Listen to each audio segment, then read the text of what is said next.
易筋經 The Book of Easy to Follow 第2集英語、英文字同埋英文字母嘅關係。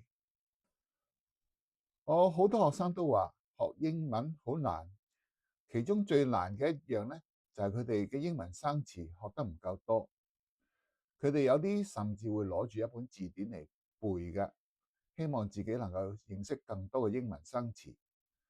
對我嚟講，呢個係唔係好實際嘅做法。易筋經第一步就係想打破呢個難關，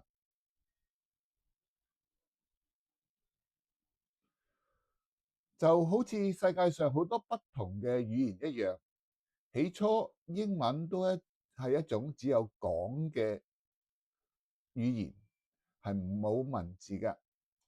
後來就因為各種需要咧，佢哋就會開始需要記錄佢哋所講嘅嘢，或者遠距離咁樣傳達佢哋溝通嘅東西，所以咧佢哋就需要有書寫嘅文字啦。歐洲大多數不同嘅語系咧嘅文字都係用拼音造字而成，佢哋拼音文字嘅基礎咧，大多數係來自羅馬字母。英文從呢個羅馬字母發展出自己嘅26個字母，成為佢哋書寫文字嘅基礎。英文嘅字母表咧叫做 alphabet， 有26個英文字母，其中有5個咧叫做響音，包括咗 A、E、I、O、U， 其餘嗰啲字母咧都係叫做子音。咁或者我先介紹下呢個字母表啦。雖然好多人好細個已經學過，不過都希望大家唔好嫌煩，睇一次。咁我咧就將佢分成7個部分嘅。咁每個部分咧都係學幾個字母，呢個咧就比較舒服嘅學習法。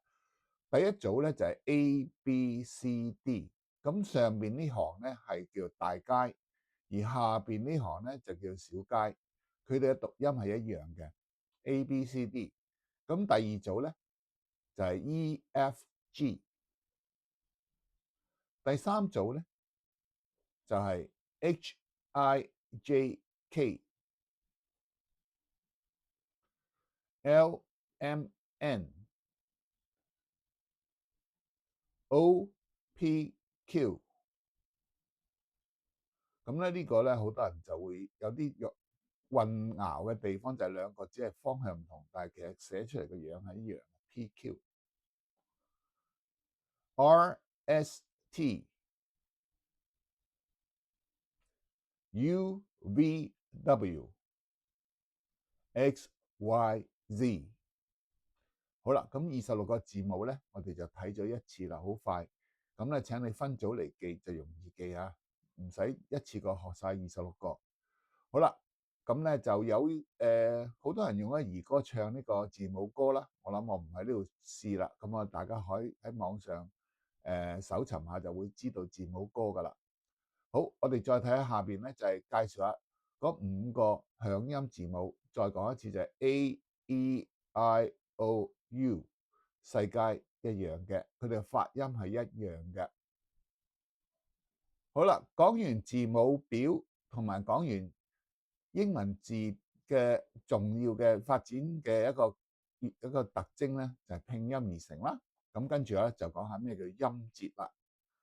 通過響音同埋子音字母，即係嗰5個響音同埋其餘嘅字母，其餘嘅21個字母嘅組合咧，英文就造成不同嘅英文嘅讀音嘅文字。英文嘅文字每一個讀音咧，叫一個音節，英文咧叫做 syllable。音節大多數咧都係由1個字母到最多8個字母不等咁樣組成嘅。但係唔使驚，絕大多數嘅英文音節咧都係4個字母以下嘅，而單音字咧通常只有1個音節，而多音字咧就會由多個音節組成。音節多少咧係冇限制嘅，所以有啲英文字咧係可以極之長嘅，但係亦都係唔使驚，95%以上嘅英文字咧都係4個音節以下㗎。對初學英語嘅學生嚟講，學英文字咧就係要學一大串嘅字母，要學一個生詞咧，就要將一串嘅英文字母記入腦裏邊，另外仲要加上記佢嘅讀音同埋佢嘅解釋。如果用呢個方法嚟學英文咧，當然就會好難啦。整件事咧就好似要求你將1000個人嘅電話號碼全部都記下來。要做呢樣嘢咧，就需要一個超人嘅能力啦。正確學習嘅英語方法咧，當然就係熟習所有嘅音節嘅讀音同埋串法。一個非正式統計咧，常用嘅音節咧係有200至400個嘅，聽起上嚟都唔少。不過其實實際通過實踐咧，其實唔會太難。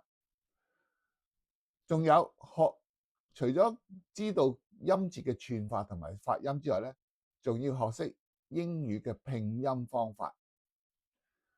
其實同其他拼音方法係冇乜大分別嘅，只係字母嘅發音唔同。跟住咧就要學會喺英文字裏邊一串嘅英文字母裏面咧，將佢哋包含嘅不同音節分辨出嚟。咁呢3個步驟咧就必要做嘅，因為同樣嘅音節，就算佢哋出現喺不同嘅英文字裏邊，佢哋嘅串法係唔會變嘅。所以要記低一個英文字，重點就係記低佢嘅讀音。掌握咗佢包含嘅音節，就唔係記住佢嘅英文字母組合。喺考試局工作嘅時候，發現大部分學生咧都認為4個字母以上嘅英文字咧已經係屬於難字噶啦。好似4呢個記憶單位嘅數目咧，係大多數人嘅記憶嘅舒適區。若果超過咗4咧，就難記噶啦。但係包含4個字母以下嘅英文字咧，其實數量係十分之有限嘅，所以咧呢啲學生嘅英文能力咧亦都十分之有限。但係如果4呢個記憶單位係講音節而唔係講字母咧，情況就大大不同啦。包含4個音節以下嘅英文字咧，數量好多，超過95%嘅英文字咧都包括在內噶啦。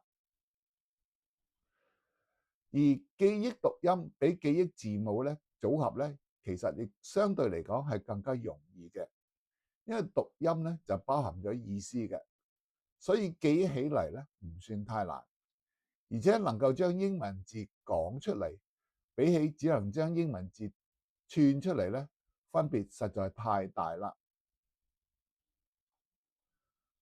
例如你對別人講 Good morning，人哋都知道你講乜嘢。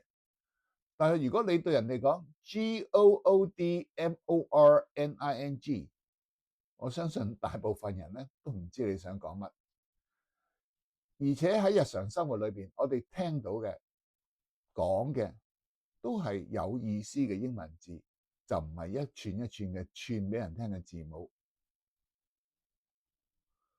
總括嚟講，學英文必須要學會拼音。下一輯開始咧，我就會介紹《易筋經》嘅拼音方法。好，各位，下集見。